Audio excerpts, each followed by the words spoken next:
속도 위반으로 달리던 흑인 택시 운전기사 라드니 킹을 체포하는 과정에서 LAPD 경찰관들이 참으로 무자비한 폭행을 가행하였고, 그것이 한 시민의 비디오에 영상으로 담겨져서 전 세계에 소개가 되면서 말할 수 없는 흑백 갈등으로 번져 나갔습니다. 네 사람의 경찰이 체포되었고 1년 후에 재판정에서 네 경찰관에게 무죄 판결이 내려지자 이를 계기로 LA 전역에서 폭력적 항의가 시작이 되었습니다. 사우스 센츄럴이라고 하는 지역, LAX 인터내셔널 에어포트의 조금 아래쪽에 있는 사우스 센츄럴에서 폭동의 무리들이 말할 수 없는 파괴와 또한 무기 그리고 약탈, 이런 무브먼트, 폭동의 무리들이 북쪽을 향해서 전진해 가기 시작을 했습니다. 손댈 수 없는 이 폭동의 물결에 결국은 LAPD는 관망만 하고 있었고, 당시의 부시 대통령, 아버지 부시 대통령은 내셔널 가드를, 국방위를 파송하게 되었습니다. 그런데 이 내셔널 가드가 나와서 폭동을 이제 잠재우는 것이 아니라 베벌리 힐을 딱 지키고 서 있었습니다.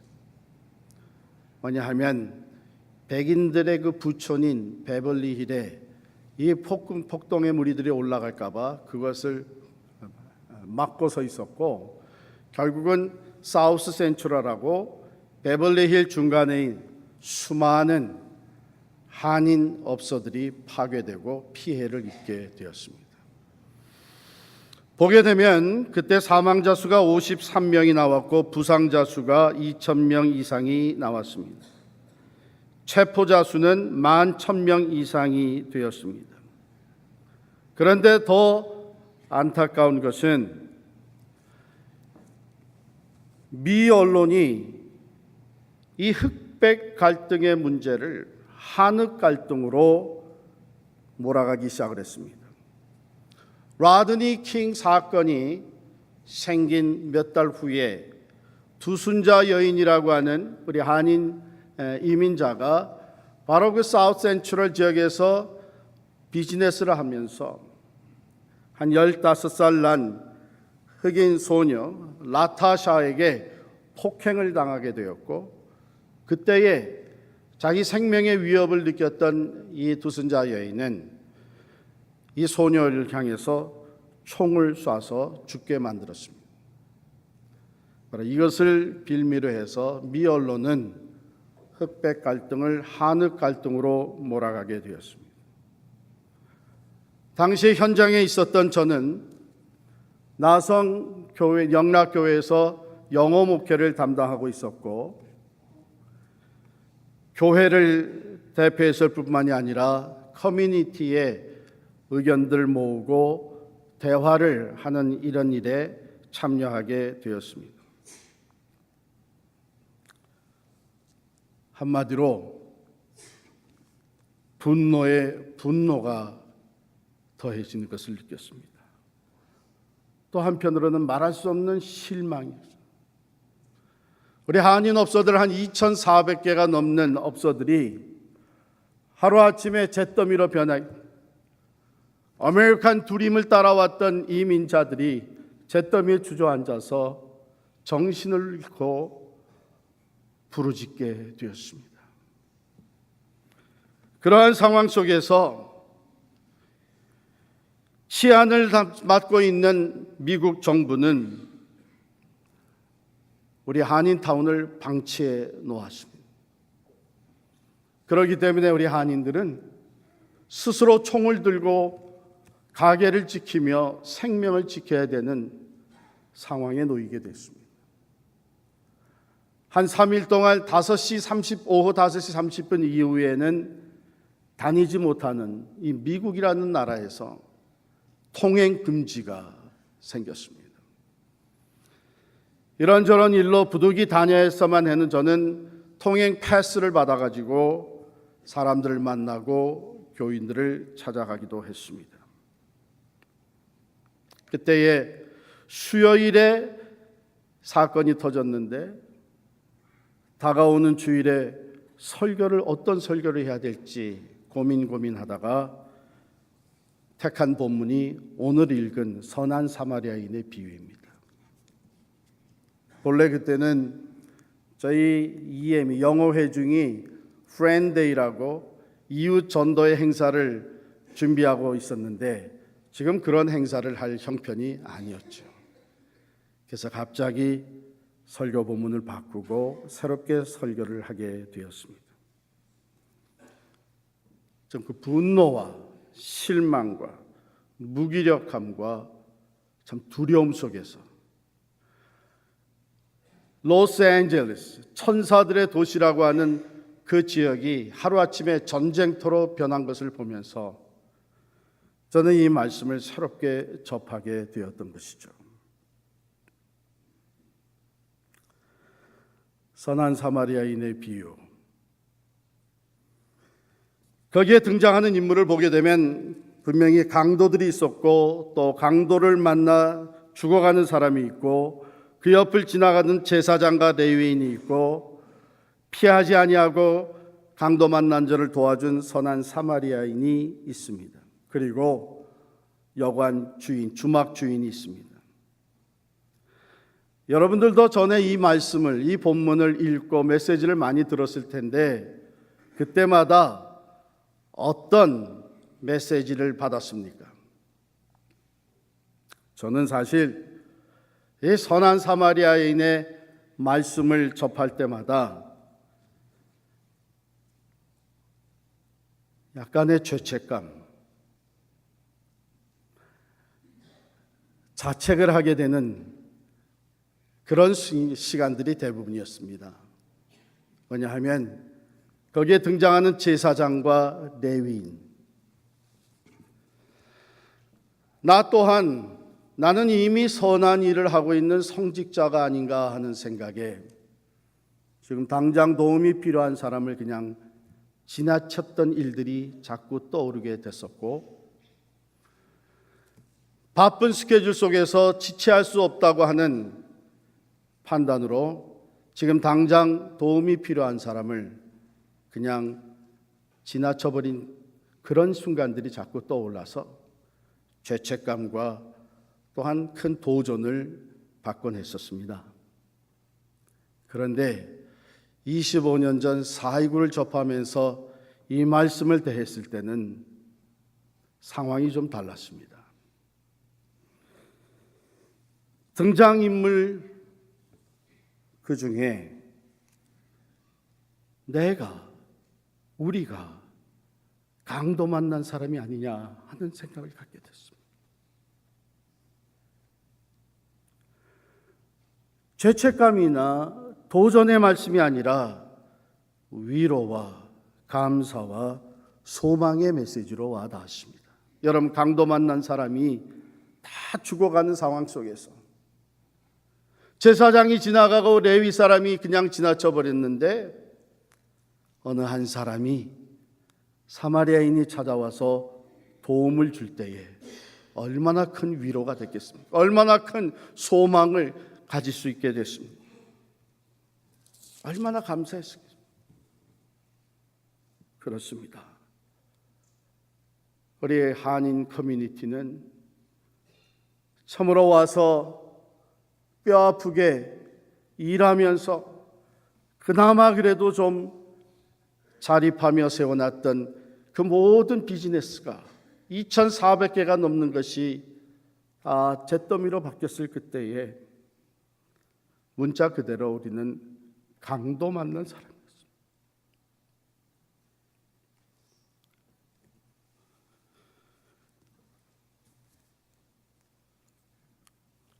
여러분,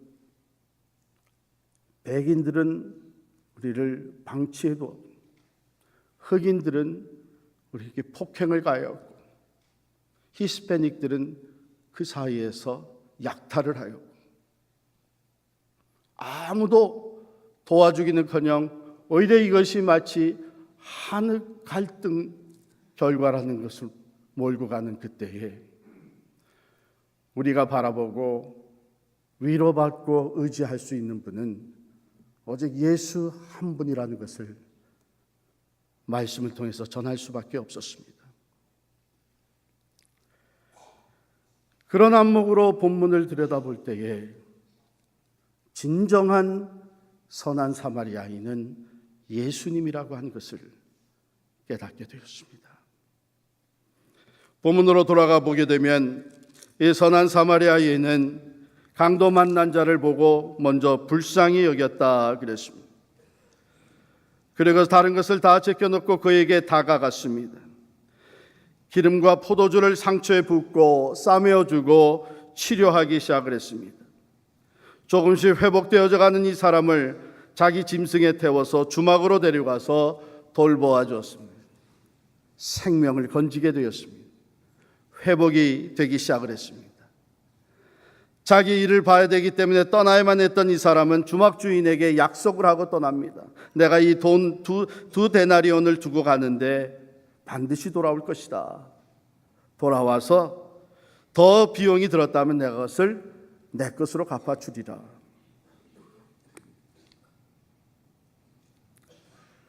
상한 갈 때도 꺾지 아니하시고 꺼져가는 심지도 끄지 아니하시고 싸매어 주시고 치유하고 회복시켜 주시고 새 생명으로 다시 일어서게 하시는 예수 그리스도야말로 우리가 오직 의지할 수 있는 위로와 회복과 소망과 생명의 근원이 되시는 줄을 믿습니다.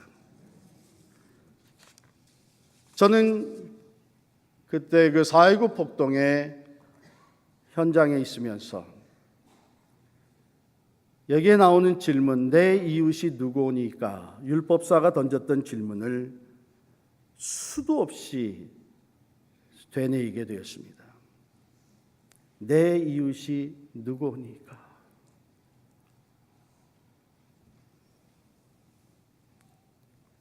그 당시에 저희 폭동이 터지자 얼마 안 있어서 저희 장인어른께서 전화를 주셨습니다. 빨리 내려와서 어머니를 피신시켜야 되겠다 전화를 주셨습니다. 성장한 조카 둘을 데리고 달려 내려갔습니다. 당시에 장인 장모님은 코리아타운 한가운데 살고 계셨습니다. 내려가 보니 이미 그 조그만 아파트 빌딩에 살던 분들은 대부분이 다 피신을 하였고 그 아파트 빌딩 바로 뒤에 있는 세븐일레븐도 속해 있는 자그마한 쇼핑몰이 훨훨 타고 있었습니다. 그 불길이 아파트로 번져오고 있는 상황 속에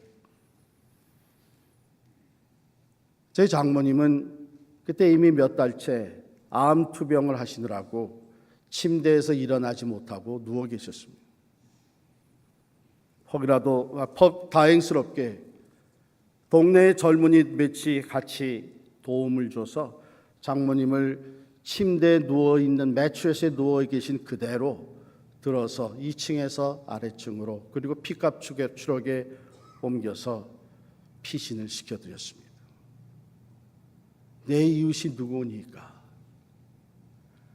우리 부모님이죠. 형제죠. 가족이죠. 우리 친척이죠. 그런데 조금 얼마 안 있어서 여기저기서 교인들의 리포트가 들어오기 시작을 합니다. 어느 가정도, 어느 집사님 댁도, 어느 장로님 댁도 이 피해자의 보고가 들어오자 그들을 찾아가 만나고 도울 수 있는 일이 무엇인지를 파악을 하고 함께 기도하는 일들을 하게 되었습니다. 내 이웃이 누구오니까? 우리 교인들이죠. 우리 교인이.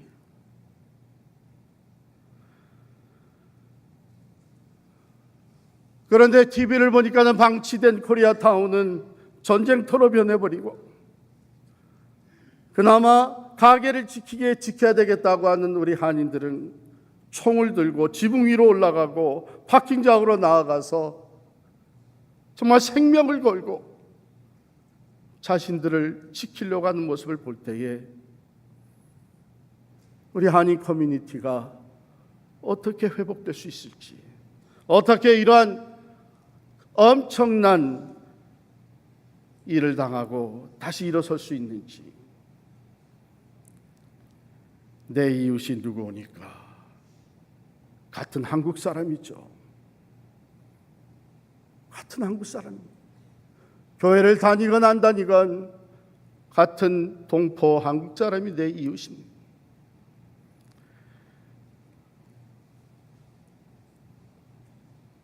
이 문제를 어떻게든지 우리가 힘을 모아서 해결하고자 코리안 커뮤니티의 리더들이 모이기 시작을 했고, 흑인 커뮤니티, 흑인 교회 지도자들과 함께 만나면서 한흑 갈등을 어떻게 해결해 나갈 건지 대화하기 시작을 했습니다.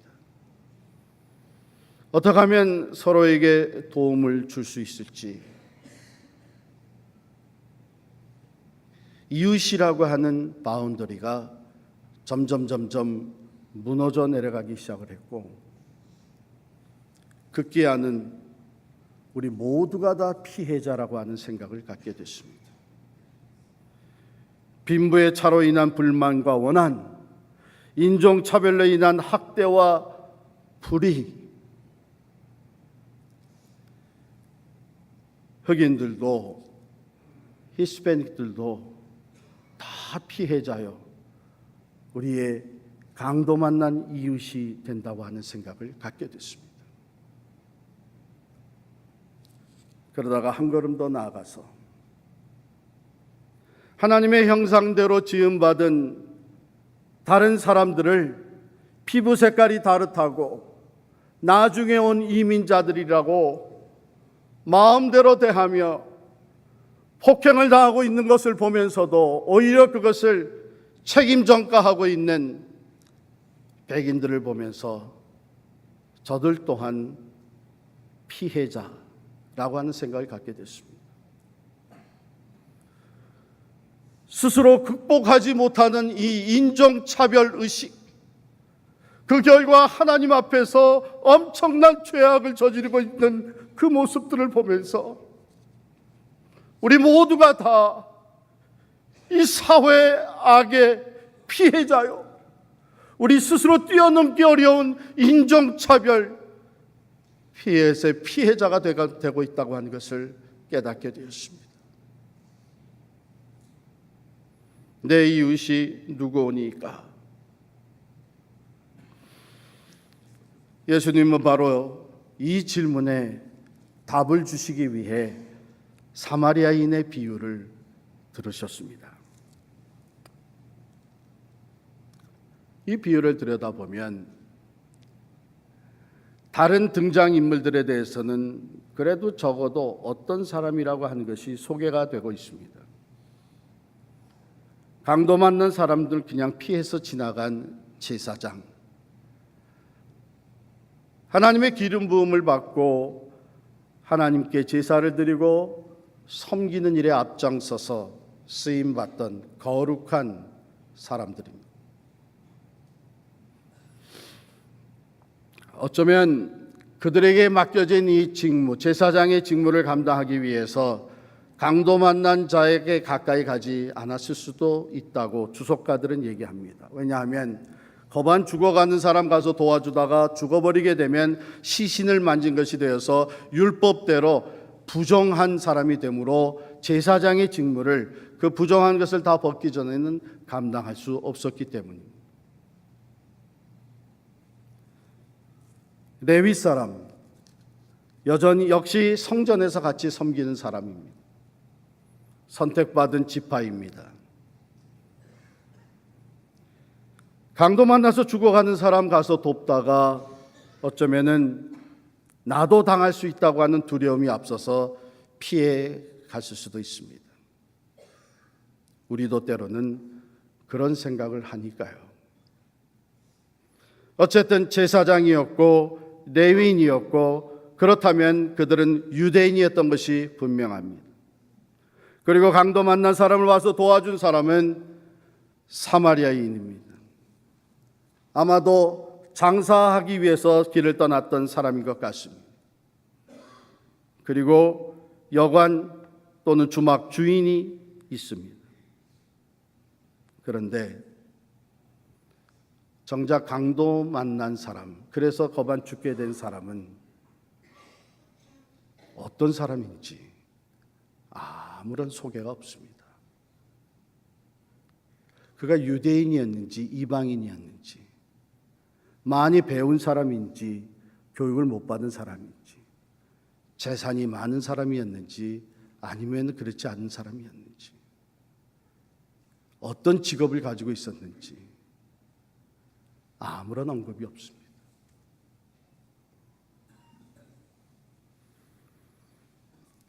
비유를 마치시고 예수님은 율법사에게 물으셨습니다.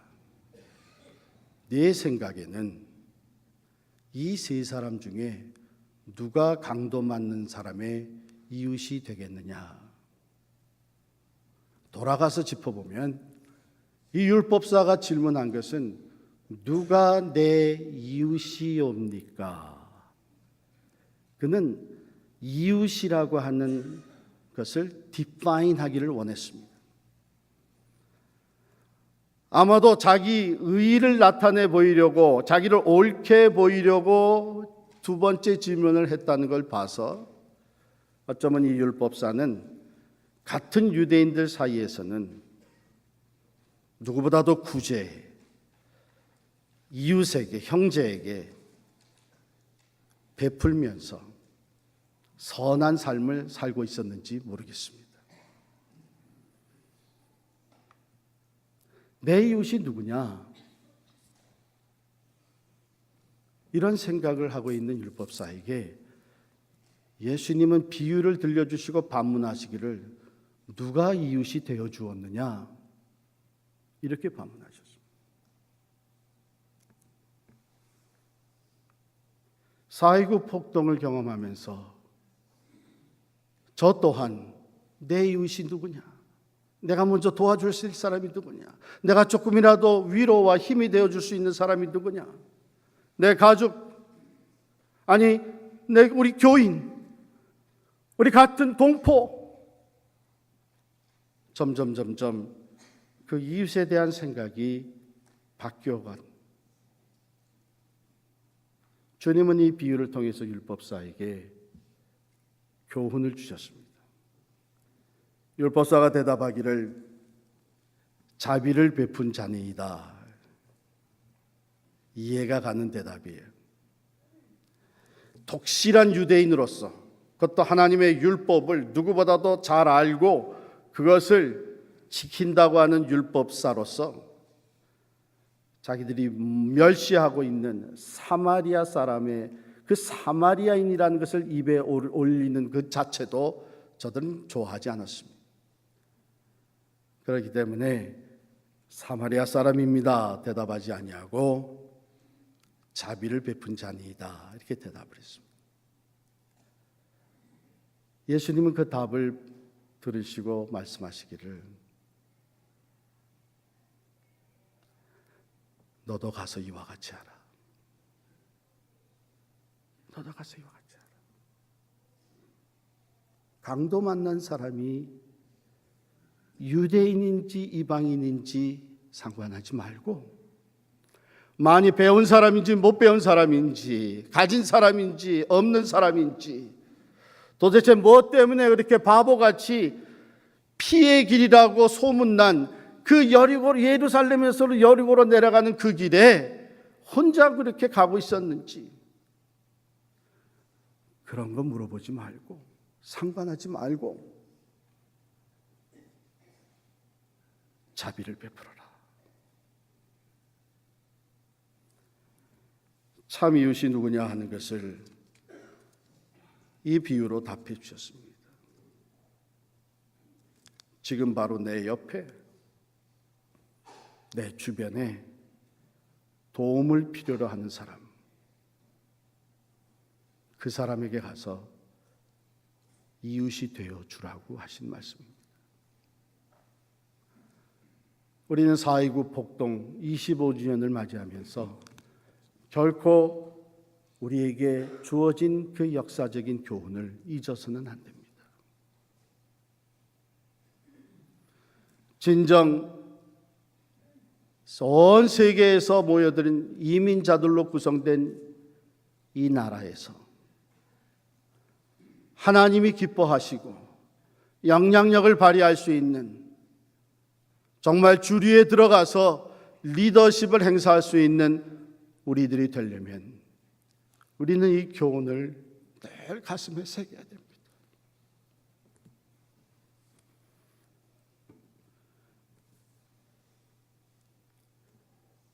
당시에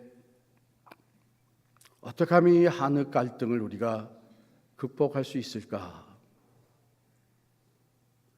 이러한 목적을 가지고 포럼도 하고 세미나도 하고 그랬습니다.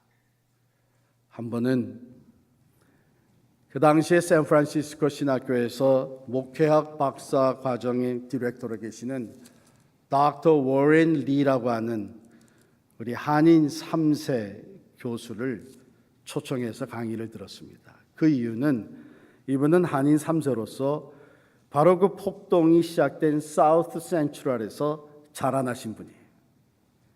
그래서 얘기를 들어보니까 어려서부터 흑인 친구들이 대부분이었고 그 친구들하고 같이 농구하면서 이렇게 친해졌던, 키는 저만한 분이신데 흑인들하고 이렇게 농구하면서 자란 거 보니까 농구 실력은 아마 대단하신 것 같아요.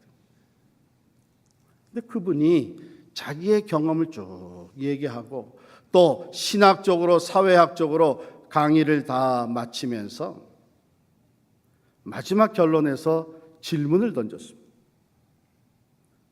여기 계시는 목사님들, 또 우리 코리안 커뮤니티의 리더 되시는 여러분들이 정말 한흑 갈등을 해소하기를 원하십니까? 네, 우리가 그것 때문에 모였는데요. 그랬더니 그분이 하시면, 만약에 여러분들이 진정으로 한흑 갈등이 해소가 되고 서로 화합이 되며 서로 하나가 되는 관계를 맺어가기를 원하신다면 여러분 한 사람 한 사람이 먼저 흑인 친구를 사귀십시오.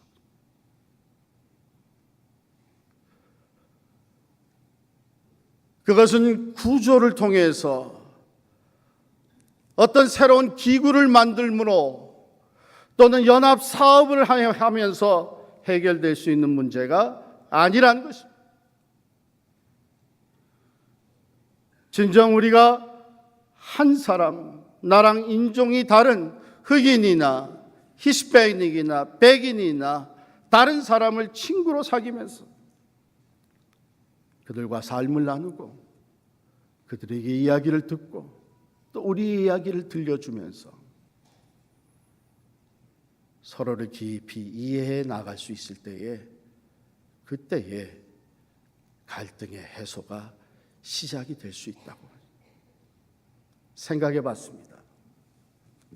내가 진정 신뢰하고 아끼는 흑인 친구가 있다면 어디 가서 함부로 깜둥이란 얘기는 안 할 것 같습니다.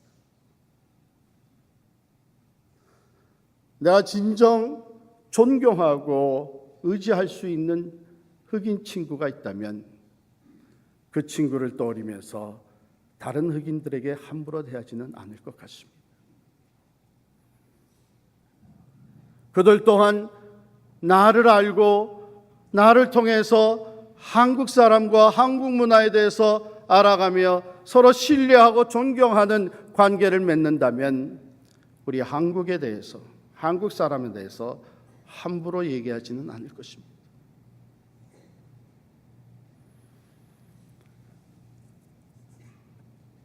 오늘 주님께서 선한 사마리아인 교훈을 통해 우리에게 주시는 교훈은 참 신앙이 무엇이냐?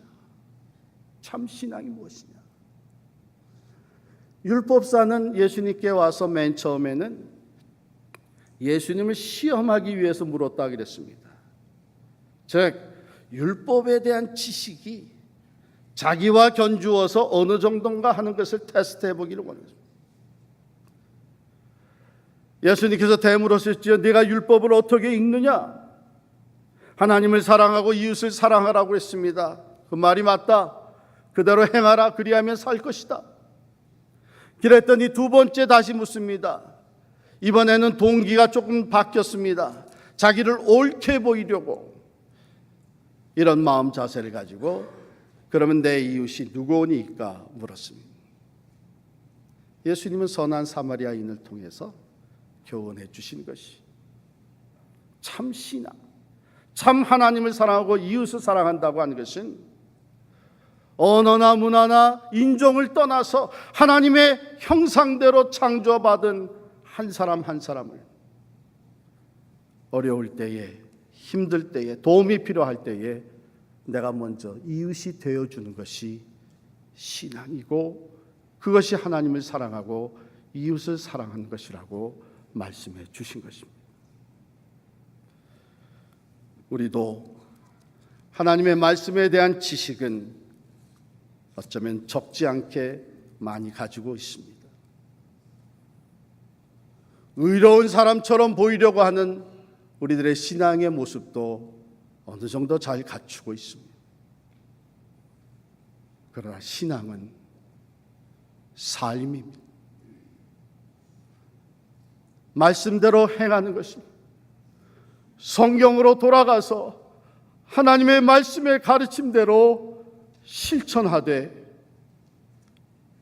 작은 소자 한 사람에게 냉수를 대접하는 것이요, 지금 당장 내 앞에서 도움이 필요한 사람에게 내가 자비를 베푸는 것이 신앙입니다.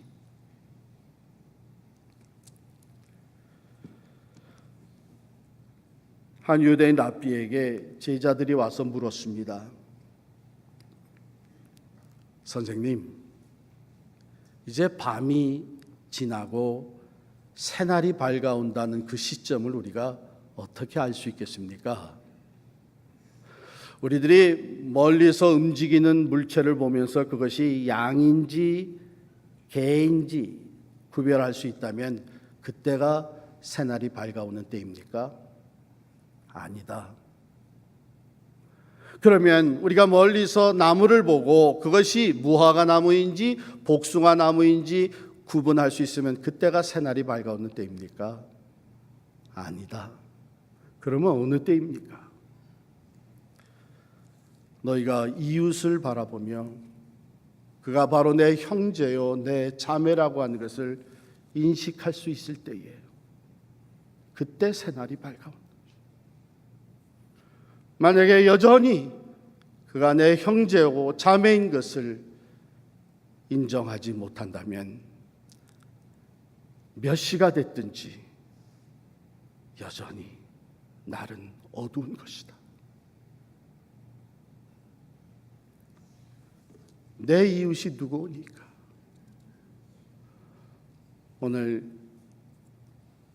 선한 사마리아인의 비유를 통해서 우리에게 주시는 이 말씀을 우리 가슴에 새길 수 있기를 바랍니다.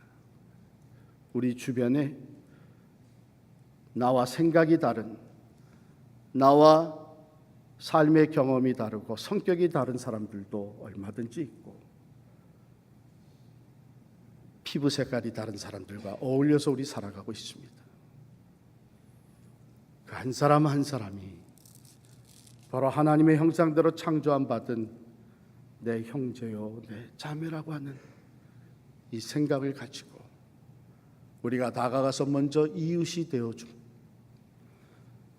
인종 간의 갈등과 장벽을 뛰어넘어서 서로 화평을 이루고 연합하고 진정 그리스도의 사랑을 실천해 나아갈 수 있는 그리스도의 사람들이 될 수 있기를 바랍니다. 이것이야말로 우리들이 작은 데서 우리의 삶의 현장에서부터 성경으로 돌아가는 움직임이 될 것인 줄을 믿습니다.